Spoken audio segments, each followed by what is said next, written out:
Hi, this is Randall here in Texas. And I'm Matt, here in Michigan. Today, Randall and I are doing a call up episode. This is our 9th call up episode. This is actually a follow up to our very first video when Randall and I talked about Disney Plus as a new streaming service. Disney Plus came out in November of 2019. Disney Plus has had spectacular subscription numbers, and I'm not going to say that the current predicament that we find ourselves in didn't help, but right now they are sitting pretty at 90 million subscribers, which is almost their goal that they expected to get after 3 years of the service, not just 1 year. If you include Disney Plus, Hulu Plus, and ESPN Plus, those numbers increase to 137.1 million total subscribers. As comparison, Netflix, which has been around for a long time, has 195.1 million global subscribers. It launched at a price of $6.99 per month, and it has maintained that price, but we have a price increase coming this year, March 26th. To compare those numbers, Netflix comes in at $18 per month if you want the comparable package. Disney Plus only has one package. And Prime, if you pay monthly, comes in at $13 a month. However, if you want Disney Plus, Hulu, and ESPN Plus all in one package, it is currently only $13 a month. That price is also going up by $1 at the end of March. Whew, that's a lot to get out, Matt. So, Yeah, it is. There's all of the specs. A year plus later, what do you think of Disney Plus? I think a big point that you brought on, especially talking about like the price point, I think for the price point and everything, it's still a really good deal. Well, one of the things we were kind of talking about before in like our previous one was like content, what all content we're going to be, what is going to be special for it. And I think for the first year at least that we've had of Disney Plus, we really didn't have as much of that original content that you can only get on Disney Plus. Though I have a little bit of hope for more of that in the future. What about you, Randall?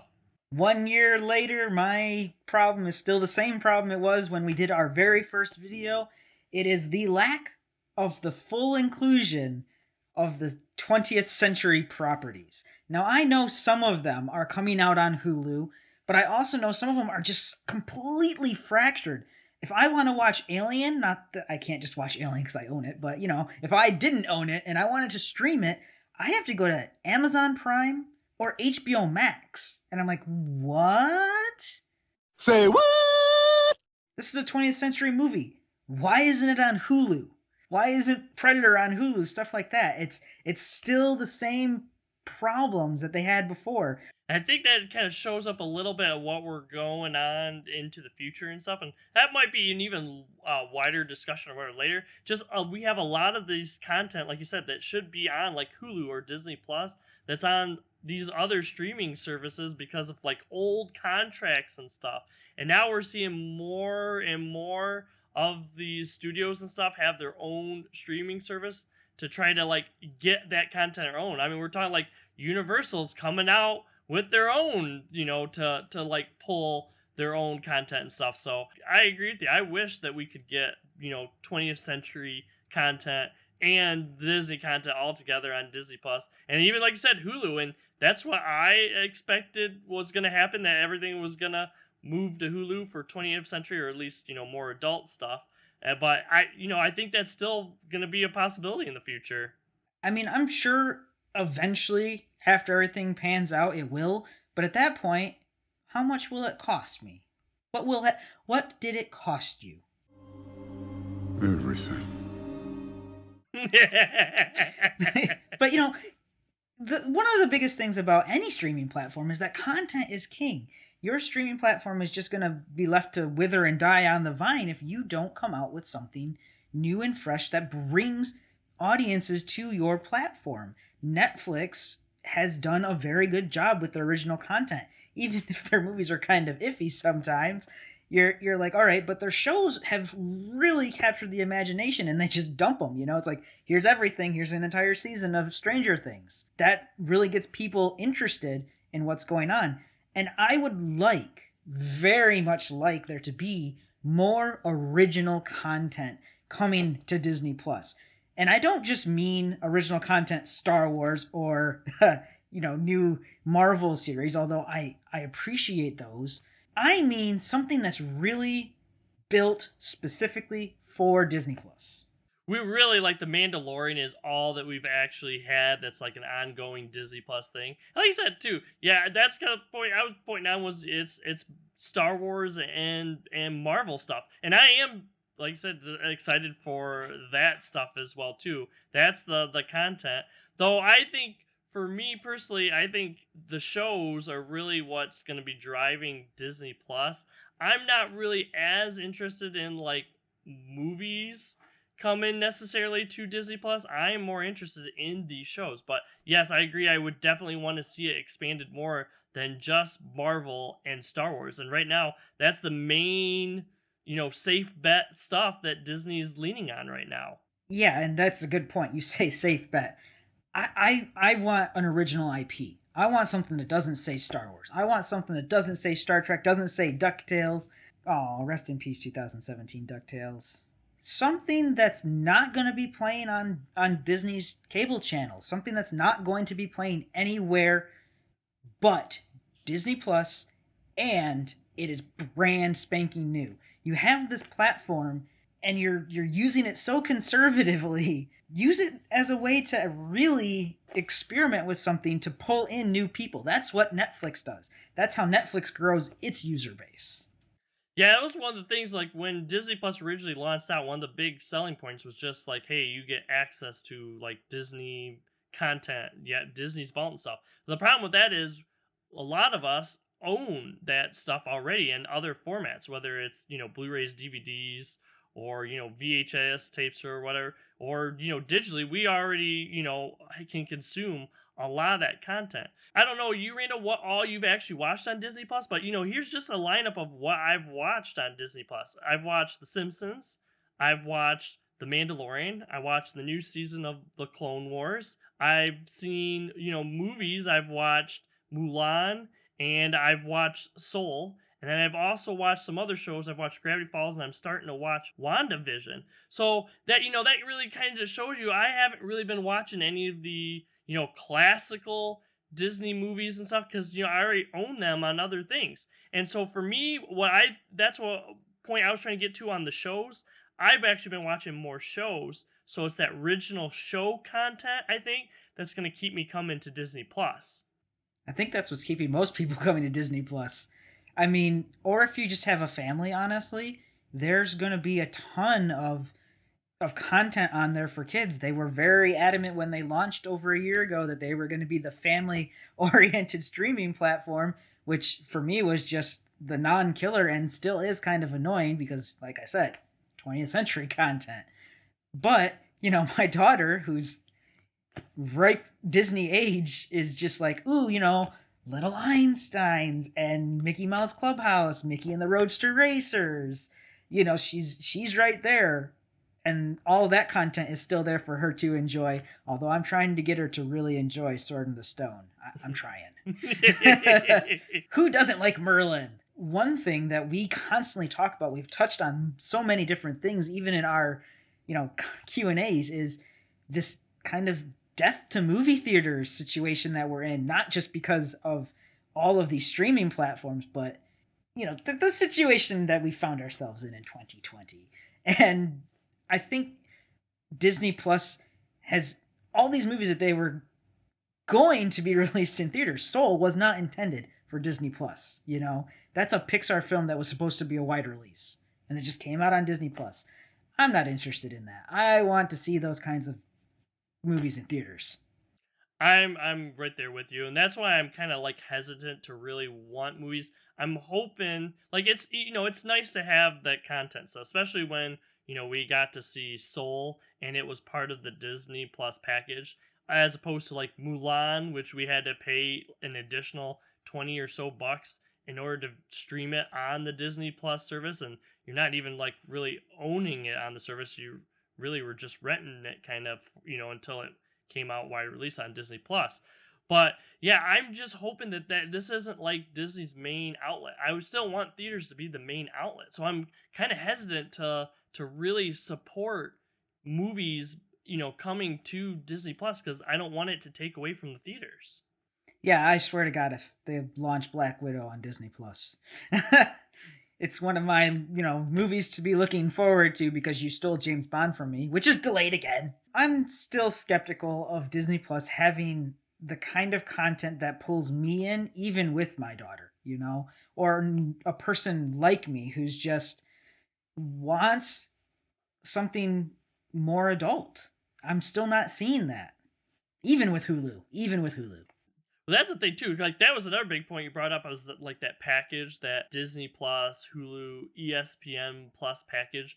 I think that's really what Disney might be trying to push towards people, so that you get that. But yeah, Hulu's going to need more of that 20th century content to actually come on. I think really to like bolster that as much. Hulu does have a lot of its own, original content, has some good stuff too. But to actually get that 20th century stuff that we really want to make that package really good, we want to see more of that content actually come up on Hulu, and it's taken a little bit, longer time than I think we'd like. I don't think Disney sees the value in the 20th century stuff that some other people do. They're kind of just happy to let some of those contracts ride out. The only thing that they really care to, almost from my perspective, the thing that they seem to care the most about was getting control over 20th century's Marvel properties, the Fantastic Four and X-Men. You can see the X-Men films on Disney Plus, but there's a lot of other Fox content out. Fox, no, bad Randall. 20th century content that you can't see there, and you have to seek out someplace else. But I'm happy you brought up that Disney Everything package, because at $12.99, or even when they raise the price to $13.99, that's still a killer deal, especially if you're a sports fan. Yeah, sports is one of the things that keeps people on like their cable or satellite, and just to be able to have that sports, ESPN attached to Hulu and Disney Plus is a real interesting draw for people. Yeah, except for unless you're a hockey fan. ESPN doesn't care too. Never mind. That's just ESPN doesn't care about hockey. That's what I mean to say. In a nice, clean, not sweary way. I think really when Disney Plus first came out that first year, I think Disney was trying to find what actually was going to work on the streaming service. I don't think Disney really knew like, hey, our original content is going to be really good. I think it was almost like a trying out year where it's kind of like, hey, let's just put all our vault stuff out there. That'll bring people in at least to initially sign up for it. And then, let's try out an exclusive show, The Mandalorian, which happened to be a big hit for Disney Plus. And I think that's a big reason why people got Disney Plus. I mean, I'm pretty sure it was the most pirated show too, was so that just shows you like the interest in it. But yeah, they need more than just The Mandalorian, I think, to get people to get on Disney Plus. And hopefully after seeing what's actually working for them on the platform, that we'll be seeing more of that and we'll get more announcements. And like I said, hopefully it's more than just Star Wars and Marvel. Okay, we're going to turn our eyes towards the future then, Matt. What are you really looking forward to that's coming out on Disney Plus that you know is coming out? The sad thing is, that's really all that I have that's on my list is the Star Wars stuff. Ooh, more Mandalorian. And the Marvel stuff. I have to say, I've only seen the first 3 episodes of WandaVision. Is it the greatest show? No, but I am enjoying that show, and I am excited to see, more of that. And honestly, I wasn't really as pumped with all the Marvel shows coming. I was really wondering, all right, hey, these are, some of the other characters I didn't really know how well, like Loki would come out, and, like Falcon Winter Soldier and stuff. But I'm actually more interested in these now after seeing these first 3 episodes of WandaVision. Though I have to admit, WandaVision is the one I was most excited for of all these shows. I really do wish for more original content. That's one of the things I'm really looking forward to. Get me more real, original, new IPs and give me 20th century stuff, and you'll have a subscriber. That's what I want out of this entire situation. I still think that Disney is a loss leader. Like, I find it hard to believe that they're actually pulling too much profit in, given how much the infrastructure costs for this is, and how expensive some of these really big budget shows like Mandalorian and these Marvel shows are. I'm not sure they're making a profit, but it's still a really good deal. Yeah, I think we were kind of saying too, like it's probably that good of a deal to get people in, just to get people hooked, and then later on. But yes, we're definitely going to need more of that content to keep people coming. I bought that, 3 years in advance kind of thing, so I don't really have to think about resubscribing at least for a couple more years. But yeah, definitely with that deal, even though it's going up, additional dollar per month and stuff here pretty soon. I mean, I still think it's a pretty good deal. But yeah, I mean, when I need to resubscribe, it'll be that original content that's available that will sway my decision one way or another. Yeah, now the last thing to talk about in regards to Disney Plus is already been alluded to just slightly bit, is the plethora of other streaming services. This was a topic that we talked about in our original first video on Disney Plus was, all right, Apple TV's out, Peacock's coming out, CBS All Access, Discovery Plus, Paramount Plus, which doesn't even make sense. CBS and Paramount are owned by the same company again. But, like all of these different crazy things coming out, and it's so fractured now, it just leads me to my original 2019 statement. You're just driving people back to piracy. Stop the madness. Yeah, it's a cable subscription almost in a different form. I wonder we'll see what all these packages are together. But yeah, I agree. We are getting all that, and we were kind of talking about it a little bit earlier. Like you said, Paramount Plus coming out, just another one. So it'll be really interesting if these are gonna find like their own niche or whatever. I think that's a thing too. I think we're kind of moving away from like the all everything service. I think each one's got to find a particular one that makes them stand out. Say, hey, this is what you come to this. And for me, Disney Plus, I hope it's that original show content, because like HBO Max, like the draw for me is the movies. But once theaters come in, I don't think that we're necessarily going to have that. So maybe we're going to go back to show content and that stuff as well too. So yeah, it'll be interesting to see how each of these stack up. But I agree with you. They're pretty good deals. But now when you put them all together, we're right back to subscribing to cable services. Except for your bill's not one bill. It's deceptive. This is a fun little thing that we might even do another follow-up maybe a year from now. Who knows? It depends on the landscape. But it's fun to take a look back at our first video just a little bit and say, Disney Plus, how have you grown? How you been for a year? And it's been a heck of a year, so I'm happy to do it. If you like this sort of thing, make sure to give this video a like. Make sure to subscribe to the channel if you want to see more, and ring the bell icon if you always want to be notified of when we release videos. We also have a Facebook page where we release the day before what we're going to be talking about the next day, and we release videos on a schedule every Monday and Thursday. For now, I'm Randall here in Texas. See everyone next time. I'm Matt here in Michigan. Have a good day. Next time on No Market Media. Please consider checking out some of our other videos.